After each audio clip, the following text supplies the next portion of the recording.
Hey there, friends. Jeff Fritz here. And I want to talk you through something that I learned over the last 2 weeks about building and working with OpenAI using Azure and C Sharp. Now, you might know that I've got a few hats. In fact, I've got a whole set of them out here. Images, photos. This is just photos of about 80 different hats that I have Custom Vision AI, an online resource that takes a look at the logo on the hat and reports back just a sentence of information that I've coded about what exactly that hat is. And this was okay. There's some changes happening out there to that service, but with the new features that are available from ChatGPT and the OpenAI folks, I can actually ask that to analyze and report back some of the details of the hats that I have. So let's take a look at that. Let's take a look at how we can set up an OpenAI resource on Azure, configure that so that it uses a really good model that will do some vision analysis of images like these that are taken while I'm sitting here on camera. Just capture this part of the screen and analyze that hat for me. I've got a prompt that I've been tuning and tweaking that's going to ask the AI to analyze my hat and report back what it finds and give me some details that we can use in the future to help isolate and identify or even add some more features for analysis of my hats. Let me head over to Azure and show you a little bit about how this is configured, and then we'll get to the code that uses those resources. So here I am on the Microsoft Azure console, and I've already deployed an Azure OpenAI resource. This is called Sharp Translator. Spoiler alert, that's a topic that we're going to talk about in a future episode. But I deployed and I have this resource here, but here's the thing.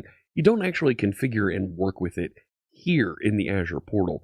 You have to go through and use this thing, the Azure AI Foundry portal. So you go from the portal to another portal that will help you set up and configure exactly your model and resources that you're going to use to configure and work with this vision detection capability.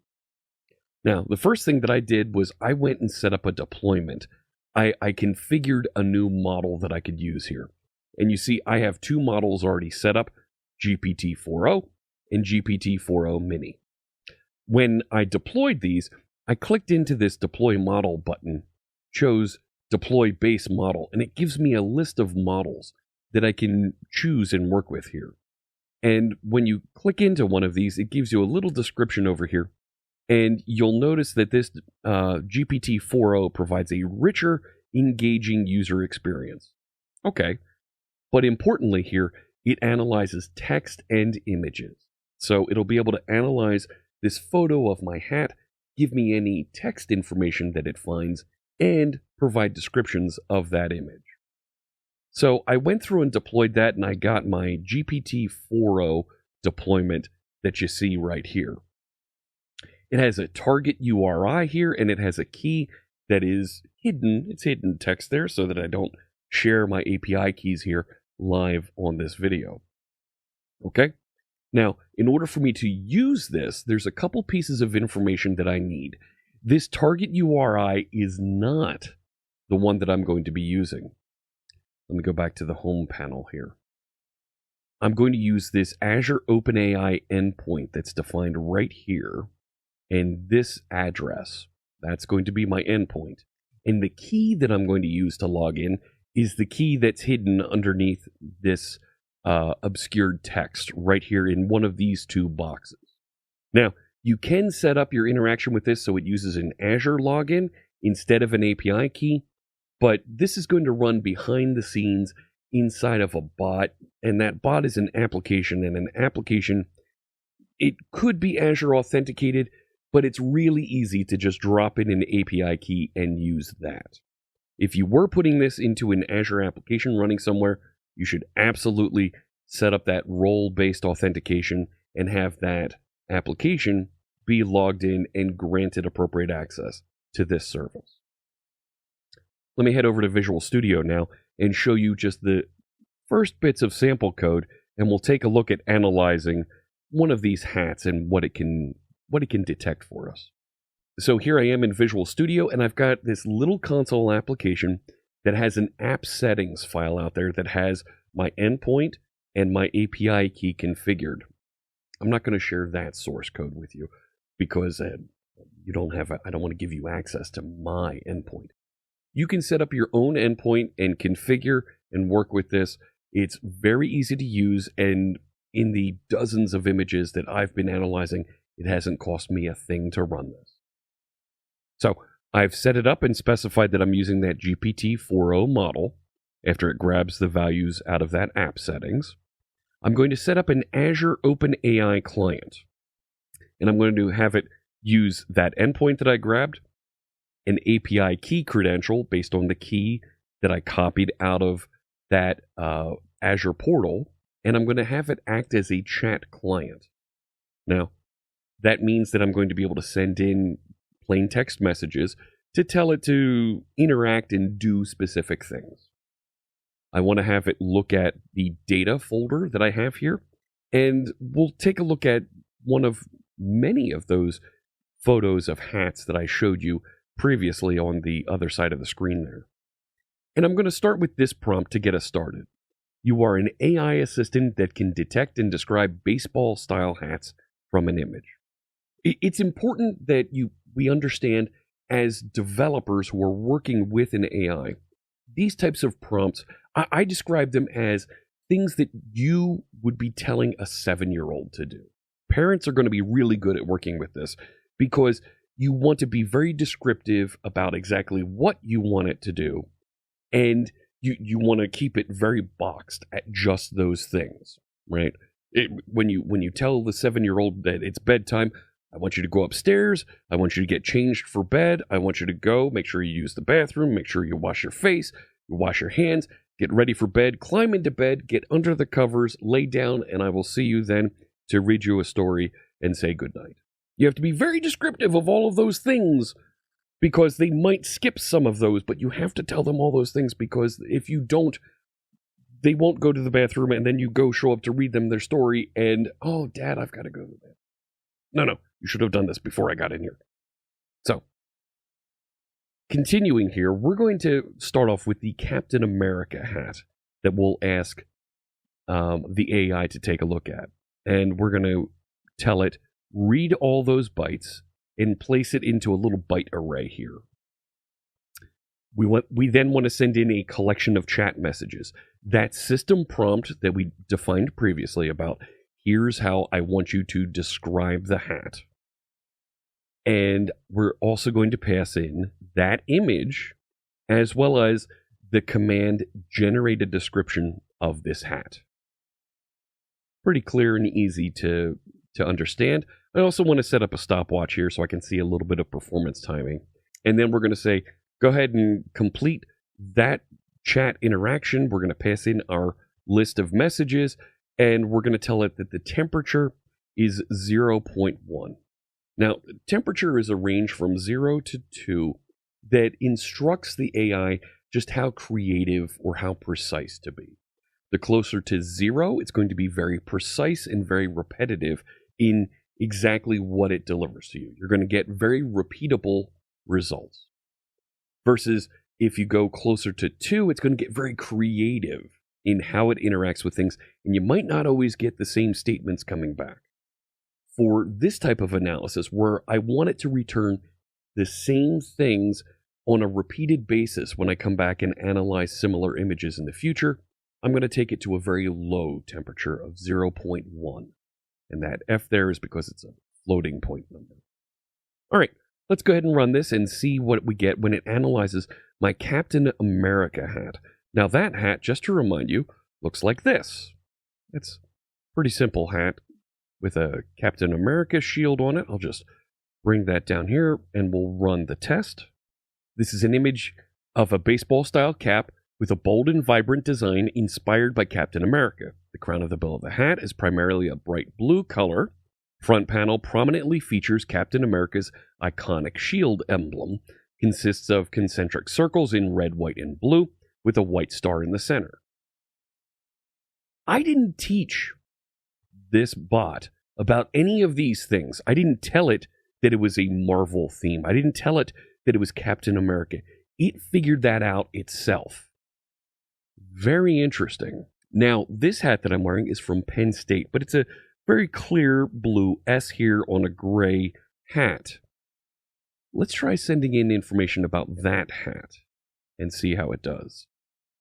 Now, this time, it's a slightly worn dark gray fabric, giving it casual and well-loved appearance. The front of the hat prominently features a bold embroidered letter S. That's cool that it picked up that it's even an embroidered style. But it doesn't say anything here about this as being a Penn State hat. Penn State's a university here in the state of Pennsylvania where I live, and it hasn't recognized it. It's just told me that it's a blue S on that hat. So very descriptive.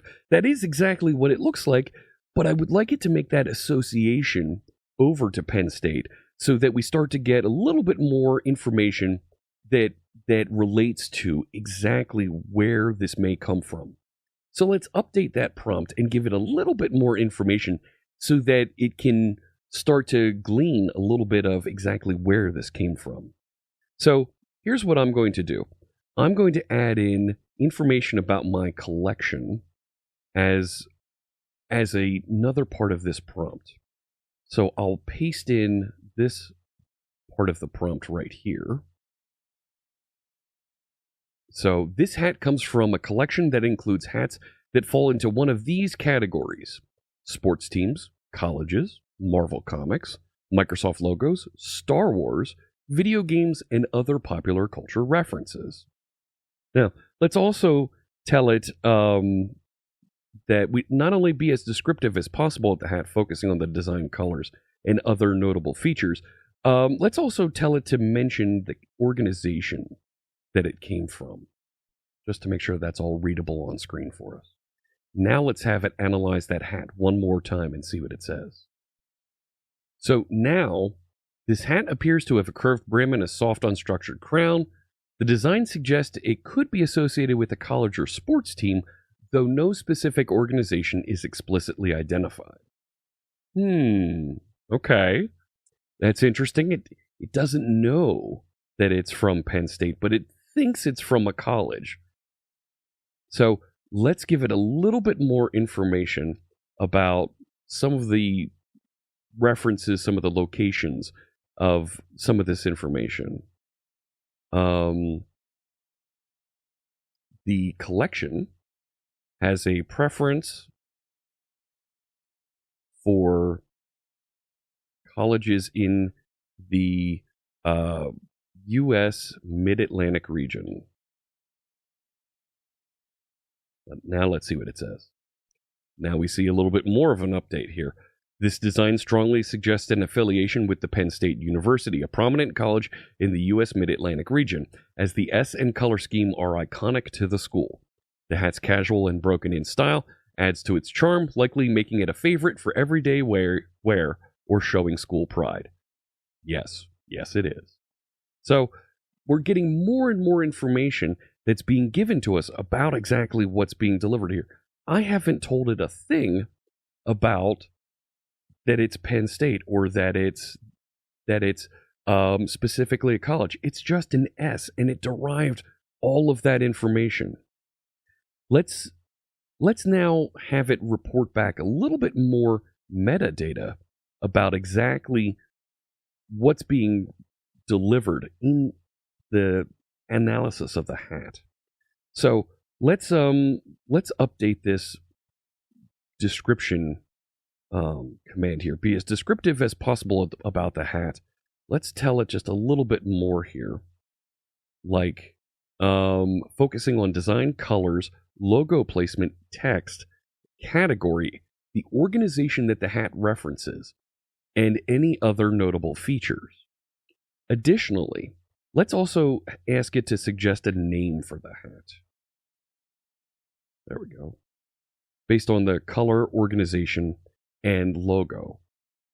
So I'll give it just one more little bit here where I'd like it to get a little creative. And let's see if we can get it to talk back to us just a little bit. If the hat references a sports team or college, you should conclude with that school's slogan or cheer. If the hat references a Marvel comic character, you should conclude with a comment about the hat in the tone of the referenced character or organization. All right. That could be fun. And if I run this again,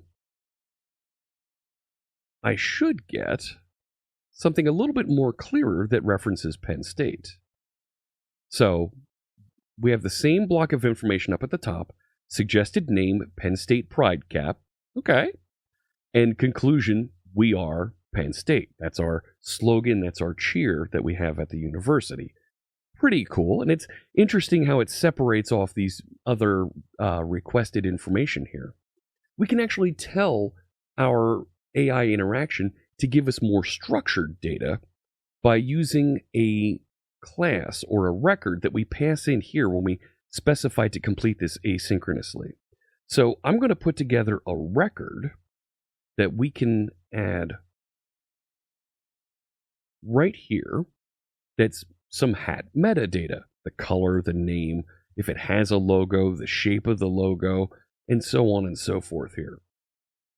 And I can tell it right here that I would like you to bring back some hat metadata.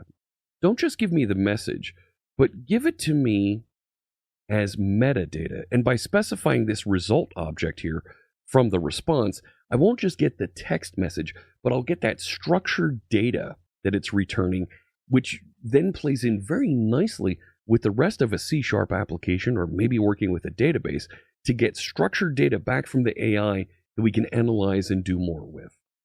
Let's run this again and see how it responds. All right, now we're getting data that's in JSON format reported here, because this is the text format for a record, and you can clearly see the properties being defined. The color is gray, the name is the Penn State Gray Pride Hat. Notice the name changed slightly. It does have a logo. The logo shape is a block letter. There is some text. It's the letter S. And here's that description that we had. The category is colleges with a logo description, the bold block S in navy blue with a white outline. That's right. Representing Penn State University. The organization, Penn State University, and there's my conclusion statement. Nice. Now, just to prove to you that it hasn't cached anything here, and it isn't doing anything where it's trying to figure out and doing something repeatedly and kind of building on what it's learned. Let's do one more hat that's fun and similarly interesting. Let's do this one that references the Dungeons and Dragons game, right? This is role-playing game that's very common. We've got this red hat with 2 letters, and it's got that stylized ampersand in the middle there. So let's go take a look at what this looks like. All right, check it out. The color is red and white. The name is D&D Retro Logo Hat. It does have a logo. The shape is rectangular. Yep, that's a rectangular logo. There's the text, D&D, vibrant red baseball style hat with white rectangular logo, prominently displayed on the front. The logo features the iconic D&D text in a bold vintage font with the dragon ampersand integrated into the design. The hat has a flat brim and a structured crown. Yep. It is from popular culture. The logo description, I already read a little bit of that. The organization is Dungeons and Dragons. Conclusion, roll for initiative. This hat is perfect for adventurers ready to dive into epic campaigns. Fantastic. I haven't given instructions to the bot. It's figured all this out on its own by analyzing these photos. This is a great way for us to dip our toes into learning about analyzing images using artificial intelligence, using OpenAI features. It's running on Azure. The tokens that I'm using for this are minimal. It's not even costing me a penny to do these analyses. You can check out the pricing for Azure if you're interested in learning more about that on the website that's linked below in the description. All right. There's a lot more that I want to do with this, but we're just touching the surface of this. We've got some structured data coming back, and I'm going to dive in a little bit more and see what else we can learn about my hat collection by connecting it to OpenAI and letting it do some analysis. I hope you check out more of the videos that we're going to have in this series that are going to be released on a regular basis over the next few weeks. Make sure you click that bell, click the subscribe button just below so that you can join me as I explore more with OpenAI and C#. Take care.